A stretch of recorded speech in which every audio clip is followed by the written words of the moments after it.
Umuulan. Silang tayo, umuulan. Hindi pwedeng magkasakit.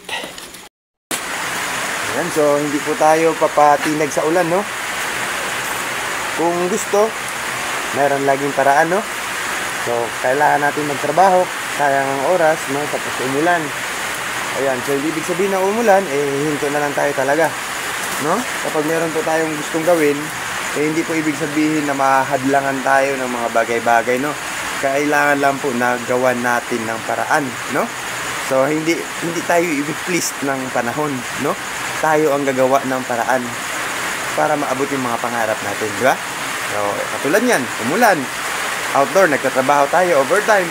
So, pwede tayo magkapot di ba? Ayan, okay? So, tara, trabaho.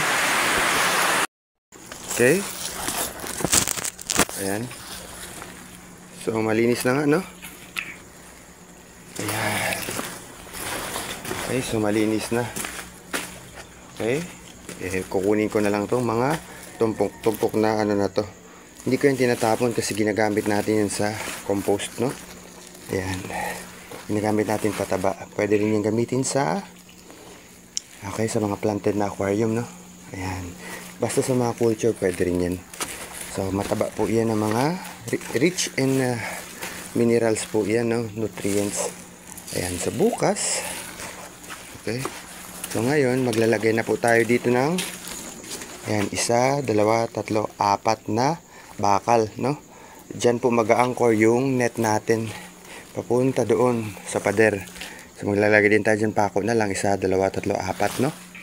Okay. Bali, yung goal natin is malagyan na, bubutasan natin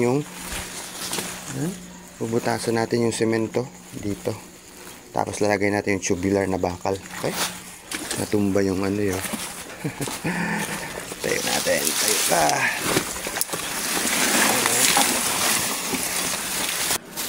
Okay, so ang ginagawa lang po natin, no? So everyday na meron tayong gustong gawin na nakaset sa isip natin, sinisikap po natin yan tapusin, no? Sa nakaset po na oras. Ganyan lang po yung ginagawa natin, no?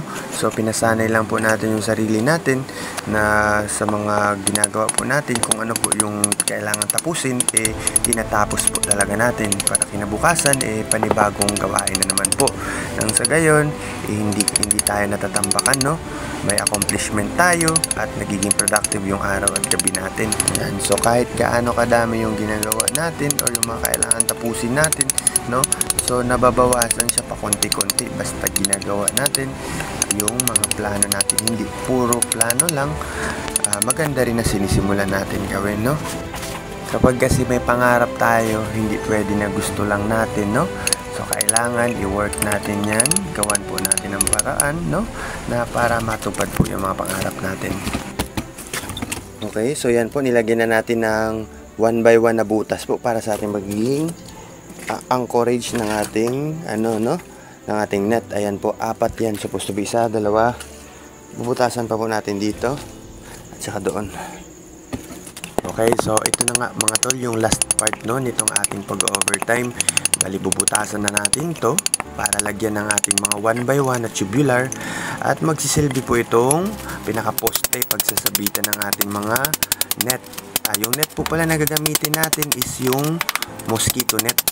Okay, 1.5 by 2.2 meters. Yung net pala na yun is gagamitin natin yun for grow out para sa ating mga fry, no? Mas mabilis kasi lumaki yung mga isda natin, no? Kung maluwag yung paglalagyan at saka medyo mainit-init yung tubig nila.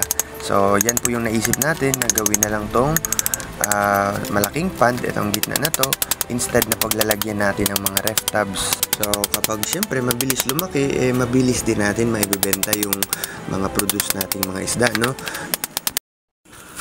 Alright. Lapit na maghating gabi, no? Time check. So, ayan po. 10:59. So, malapit na rin po tayo dito matapos, no? Ayan po, bali nabutasan ko na 4. Yan. So, nilagay na po natin din yung mga tubular na bakal, no? Ayan. So, binaon po natin yan ng 10 inches, no? 10 to 12 inches bawat isa. Ayan. So, dito po natin isasabit yung ano po yung holder po ng ating net, no? So, ang ilalagay po natin is isa, dalawa. So, 1.5 by 2.2 meters. So, isa, dalawa, tatlo, apat, lima, anim. Anim po yan, no? Anim po yan na ilalagay nating net. Okay. So, bukas, bibidyohin ko po ito para mas maganda, mas maliwanag, no? Pero anyway, ayan po. So, na-clear na po natin, no? Okay. So, productive night na naman po.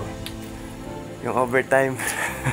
Hindi ko pa kasi ito magagawa ng ganito katagal mag-asikaso pag umaga, no? So, nag-aapura rin po kasi tayo magbukas ng ating pet shop. So, anyway, maya-maya magpapahinga na po tayo. Then, gigising po ulit bukas ng maaga. Yan ang gabi.